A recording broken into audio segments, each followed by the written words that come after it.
एक गोली का खेल और सामने वाले सिर्फ एक नहीं बल्कि 1 से 3 घायल। कुछ इस तरह से थी 5वीं बटालियन नाम की स्नाइपर टीम का खौफ दुश्मनों में, जिनसे लड़ने के लिए यूएस आर्मी भी काम जाया करती थी। तो साल है 1992 का। जापानी सोल्जर अपनी टुकड़ियों के साथ आगे बढ़ रहे हैं, बस सीने में यही जोश लेकर कि वो किसी को भी ढेर कर देंगे, फिर चाहे उनकी कितनी बड़ी तादाद या फिर कितने असला बारूद क्यों ना हो। एक बर्फीला इलाका जिसके बीच हम यूएस आर्मी की टुकड़ी को आगे बढ़ते हुए देखते हैं, पर कोई और भी था जो उन पर नजर गड़ाए बैठा है। वो थी 5वीं बटालियन, जिसके कैप्टन लियो ऑर्डर देते हैं कि वो सभी अपना निशाना साध ले और एक एक करके सभी जवानों को मौत के घाट उतार देते हैं। उनका निशाना इतना सटीक होता है कि सामने वालों को और कोई मौका ही नहीं मिला वो कुछ और कदम उठा पाए, लेकिन अंत में एक गड़बड़ हो गई। एक सोल्जर की स्नाइपर राइफल जाम हो गई, जिसके कारण हुआ ये कि निशाना साध ही नहीं पाया वो और इसे इन पर फायरिंग होने लगी। लेकिन लियो ने जिम्मेदारी खुद पर ली और सभी से कहा कि तुम लोग पीछे जाओ, बाकी का काम मेरा है। उसने थोड़ा हाथ पैर मारे और एक सटीक गोली अपनी बंदूक से छोड़ी जो जाकर सीधा दुश्मन के सिर पर लगी, जिससे वो वहीं पर मारा गया। सारे के सारे ढेर हो गए और जब इसकी खबर दुश्मनों को पता चली कि 5वीं बटालियन ने उनकी एक और टुकड़ी को छुपकर मार दिया तो उनसे रहा नहीं किया। उन्होंने अपने सबसे काबिल और शातिर स्नाइपर को भेजा ताकि वो उनसे मुकाबला कर सके। इस स्नाइपर का नाम था जॉन, जिसे अभी यूएस आर्मी के बेस में बैठा हुआ हम देखते हैं। उसने 2 जापानीज इंटेलिजेंस ऑफिसर को पकड़ा हुआ है और अपनी तैयारी में है, क्योंकि उसे जिस काम के लिए भेजा गया है उसे अब वो पूरा करके रहेगा। लेकिन जब इसकी खबर बाहर से आ रहे यूएस आर्मी कैप्टन को पड़ी तो उसके ऑर्डर के बिना ही सब लोग तैयारी में है। तो उसने पूछा कि ये सब किसके कहने पे हो रहा है। लोगों ने बताया कोई आया है जो अंदर बैठा है। वो अंदर गया, वहां जॉन अपनी गोलियों को साफ कर रहा था। कैप्टन ने कहा कि तुमने इन्हें यहाँ क्यों कैद कर रखा है, इन्हें अब बेस को सौंप दो। लेकिन जॉन के मंसूबे अलग थे। उसका कहना था कि वो इनकी मदद से उस स्क्वाड तक पहुंचेगा, उस बटालियन तक पहुंचेगा, क्योंकि उन लोगों का पता इन्हें ही पता है। अगर उनका पता हमें जानना है तो इन्हें पकड़ कर रखना होगा। लेकिन कैप्टन हैंडी को यह तरीका पसंद नहीं आया। उनका मानना था कि वो ये सब और सिर्फ मशहूर होने के लिए कर रहा है। अभी तो जंग शुरू भी नहीं हुई और दोनों के बीच तनाव बढ़ गया, जिससे ये साफ पता चल रहा है कि आगे जाकर कुछ बड़ी मुसीबत आएगी, क्योंकि जिस जगह ये लोग लड़ने के लिए हैं और जिनसे लड़ने जा रहे हैं वो अपने साथियों के साथ मरते दम तक नहीं छोड़ते। और ये कहानी मशहूर है जापानियों की कि वो बहुत ही बहादुर होते हैं। 5वीं बटालियन को हम देखते हैं जो सुबह नाश्ते के दौरान अपने आने वाले मिशन के बारे में बातचीत कर रहे हैं। उन्हें खबर मिली है उनके 2 इंटेलिजेंस ऑफिसर को पकड़ लिया गया है, इसीलिए अब उन पर जिम्मेदारी है कि उन्हें किसी भी तरह करके वापस ला जाए, वो भी जिंदा हालत में। लियो ने सभी को समझाया वो लोग वैली के उस पार है, तो हमें किसी भी हाल में अंधेरा होने से पहले वहां तक पहुंचना होगा।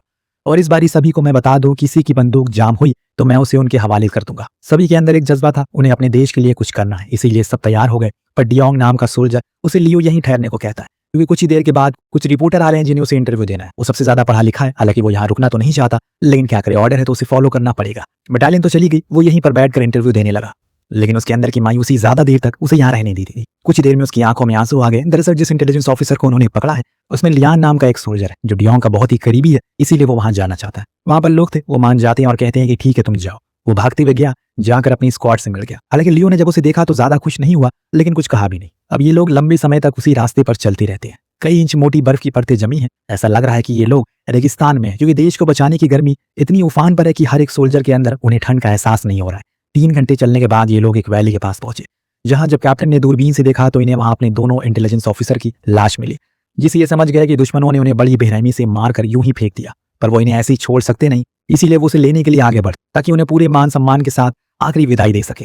पीछे से लियो देकर उन्हें आदेश देता रहता है कि आगे जाते जाओ, पीछे मैं हूं। लेकिन दोस्तों ये एक चाल थी दुश्मनों की। उन दोनों ऑफिसर को सिर्फ एक चारे की तरह उन्होंने इस्तेमाल किया। जैसे ही हम जानते हैं शुरुआत से यही तो जॉन का प्लान था कि 5वीं बटालियन के कुछ लोग खुले में आए और वो लोग उधर से गोली बरसाना शुरू कर दे। इसमें इनके कई लोगों की जान चली जाती है। हालांकि लियो ने फौरन चिल्लाकर उन्हें झुकने को कहा, लेकिन तब तक बहुत देर हो चुकी थी। लेकिन कुछ थे जो खुद को बचाने में कामयाब हो गए, जिसमें डियोंग भी होता है। कुछ ऐसे थे जो घायल हो चुके थे। इसमें शी नाम का सोल्जर था जो मदद की गुहार लगाता है। उसे फर्स्ट एड की किट चाहिए थी, लेकिन लियो किसी को भी अपनी जगह से हिलने से मना करता है, क्योंकि अभी के समय वो एकदम निशाने पर है। अगर वो हल्का सा हिले तो सीधा गोली आकर उन्हें लग जाएगी। लेकिन डियोंग को अपने दोस्त की ऐसी चीखें सुनी नहीं होगी। उसने किट को उसकी तरफ फेंक दिया, जो थोड़ी ही देर पर उसे जा गिरी। जैसे ही वो उसे उठाने के लिए हल्का सा सर उठाता है, सीधे जॉन की बंदूक से निकली गोली उसके सर के आर पार हो जाती है। जितने भी बटालियन के लोग थे सब एकदम चुपचाप हो गए। ये क्या हो गया? पल भर में उनकी संख्या आधी हो गई। लेकिन डियोंग के अंदर लावा पूरी तरह से अग्नि में बदल चुका है। उसे अब बदला लेना है, इसीलिए वो अपने कैप्टन से कहता है कि मुझे बदला लेना है और इसके लिए मेरे पास एक तरकीब है।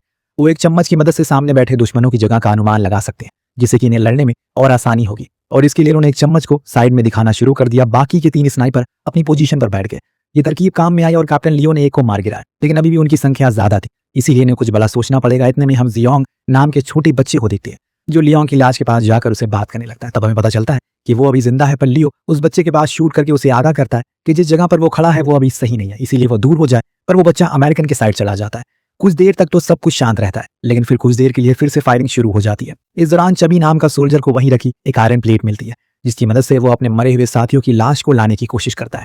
वो उसे अपने पीठ पर बांध लेता और बाकी का काम ऊपर छुपे हुए लोग करते। हालांकि दुश्मन उस प्लेट पर कई बार गोली चलाते हैं, लेकिन उससे ज्यादा नुकसान नहीं होता। लेकिन जॉन दिमाग लगाता है, वो उस रस्सी पर गोली मारता है। इससे होता यह है कि वो टूट जाती है। और जब चबी उस प्लेन को खुद के हाथों से थामने की कोशिश करता है तो उसका हाथ नजर आ जाता है, जिस पर वो लोग शूट करना शुरू करते हैं। इससे होता यह है कि वो उसके हाथ से गिर गई और चबी बिल्कुल उनके सामने आ गया। और फिर क्या था, वही हुआ जिसको सबको डर था। चबी की मौत से अगर कोई सबसे ज्यादा शौक में था तो वो था डियोंग, क्योंकि उसने मरते मरते यही कहा था, क्योंकि उसने मरते हुए उसका नाम लेकर यही कहा था कि मेरे बेटे का नाम आयरन। उसकी ये कही बात डियोंग के मन में इतनी ज्यादा बैठ गई कि वो अपने कैप्टन से कहकर अब दूसरी रणनीति पर काम करने को कहता है। वेल, इन्होंने प्लान बनाया है कि एक तरफ किसी प्रकार की कोई खुदाई करेंगे, ऐसा दिखाने के लिए कि एक सुरंग बनाने की ये कोशिश करें, और इसमें दुश्मनों का ध्यान चला जाएगा और ऐसा करके वो दूसरी तरफ चले जाएंगे बिना उनकी नजर में आए। इसी को देखकर ये लोग खुदाई शुरू करते हैं। रणनीति के मुताबिक सब कुछ बहुत ही तरीके से हो रहा था।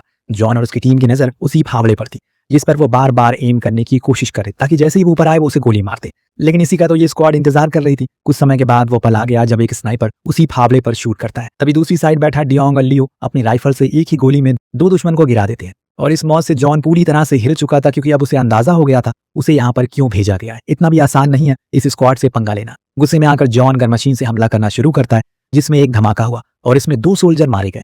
अब सिर्फ 3 लोग बचे हैं, जिसमें कैप्टन लियो, लियोर और डियोंग है। इन्होंने अब उम्मीद छोड़ दी है, क्योंकि अब अगर कोई मरता है तो ये पूरी तरह से खत्म हो जाएंगे। लेकिन कैप्टन इन्हें समझाते हैं, हमें यहाँ पर अफसोस बांटने के लिए नहीं भेजा गया, बल्कि यहाँ पर दुश्मनों का मुकाबला करने के लिए भेजा गया है। उन्हें अपनी आखिरी सांस तक लड़ना होगा ताकि उन्हें भी पता चले कि जापानीज आर्मी क्या चीज है। इसी गहमा गहमी में डियोंग एक और यूएस आर्मी के स्नाइपर को मार गिराता है, जिससे उनकी तादाद थोड़ी सी कम हो जाती है। इस बीच ये लोग देखते हैं कि लियोंग के जिस्म में अभी भी जान बाकी है। उसे अब जल्दी से इस तरफ लाना होगा, वरना वो मर जाएगा। 5वीं बटालियन ने हर किसी को खो दिया, लेकिन अब जो जिंदा है उसे वो खोना नहीं चाहते। इस चीज को सामने वाले भी भाप लेते हैं।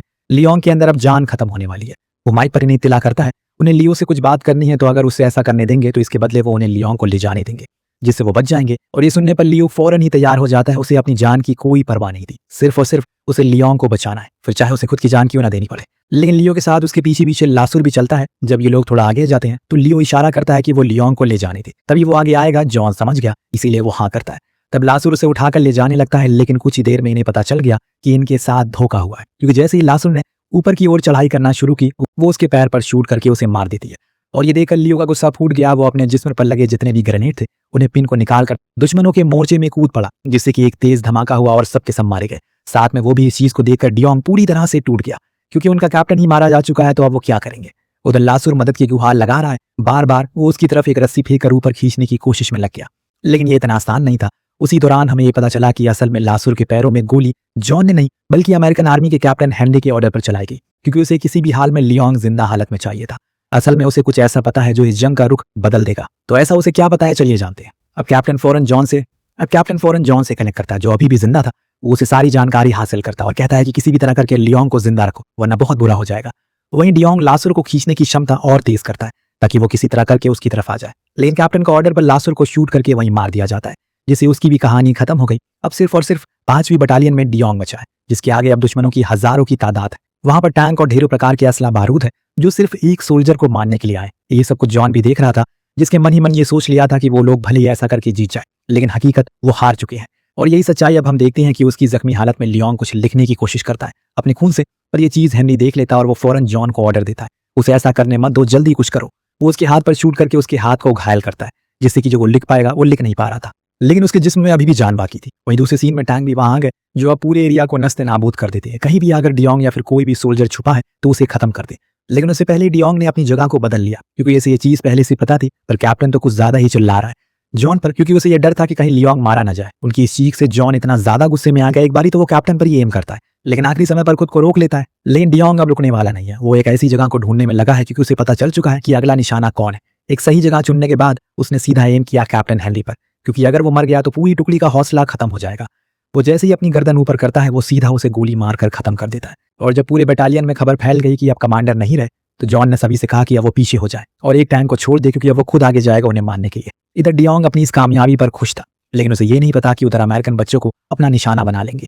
दरअसल जब लियोंग ने आखिरी सांसें ले रहा था, तब उसके पास वही बच्चा जाता है जो उसे ऐसे तड़पता हुआ देखकर खूब रोता है। उसी दौरान एक सोल्जर उसे पकड़कर टैंक में कैद कर लेता है और फिर खुद ही डियोंग को ढूंढने में लग गया। डियोंग तो उसे एक कदम आगे था, उसने टैंक के आगे एक बम फोड़ दिया, जिससे वो खराब हो गया और चलने की हालत में नहीं था।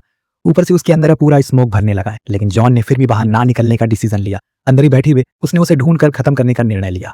वहीं डियोंग को कई बार शूट करके टैंक के उन शीशों को तोड़ देता है जिससे वो बाहर देख सके। लेकिन कुछ गोलियां उसे भी लग चुकी है जिसके कारण वो एक जगह पर गिर गया, जो देख जॉन बहुत खुश हुआ। उसने आखिरी मेंबर को भी मार डाला। लेकिन जैसे ही जैक ने टैंक का हैच खोला, डियोंग अचानक शूट कर देता है जिससे गोली उसके सर के आर पार हो गई। अपने दोस्त की मौत से जॉन एक बार फिर से उतरने के लिए मजबूर हो जाता है और इस बारी खुद के बलबूते पर उसे खत्म करने की हिम्मत करता है। उसके लिए उसने उसे उकसाना भी चाहा। वो जिससे लड़ रहा है वो अमेरिकन आर्मी का सबसे बड़ा स्नाइपर है और सिर्फ उसे खत्म करने के लिए यहाँ पर आया है। पर डियोंग के दिमाग में इन सब बातों का कोई असर नहीं पड़ता। वो शांत होकर सिर्फ अपनी रणनीति पर काम करता है। दूसरी तरफ जॉन अब 2 जगहों पर बंदूक रखकर उसे बहकाने की कोशिश करता है, लेकिन उसे पता है कि ये सब वो जरूर करेगा, इसीलिए वही चम्मच वाली तरकीब वापस से दोहराता है। जो देख जॉन हंसते हुए कहता है, ये सब पुराना हो गया, अब कुछ नया लाओ। इतना कहकर वो चम्मच पर शूट करता है, लेकिन तभी दूसरी साइड से डियोंग सीधे उसे हेडशॉट मारकर उसकी कहानी खत्म करता है। उसने ऐसा इसलिए किया ताकि उसकी लोकेशन पता चल सके। इसीलिए कहते हैं कि खुद पर ज्यादा यकीन भी कभी कभी इंसान की बर्बादी की वजह बन जाता है। कुछ देर वहीं ठहरने के बाद जब उसे लगा कि अब सब ठीक हो गया, तो वो उस टैंक के पास गया और उस बच्चे को बाहर निकालने लगा। तब उसने उसे वो दिया जिसके पीछे अमेरिकन आर्मी लगी थी। दरअसल जब आखिरी समय पर वो बच्चा लियोंग के पास गया, उसने उसके बालों में एक चीज छुपा दी, जिसे खोलने पर डियोंग देखता है उसमें दुश्मनों की पोजीशन का नक्शा था, जिसे लेकर अब वो दोनों ही जाने लगते हैं। तभी हम देखते हैं कि दूर से हजारों की तादाद में जापानीज आर्मी के सोल्जर इसी तरफ बढ़ रहे हैं, जो डियोंग को अकेला देखकर उसे सल्यूट करते हैं और इसकी जाबाजी की मिसालें देते हैं। तो कुछ इस तरह से ये कहानी यहीं पर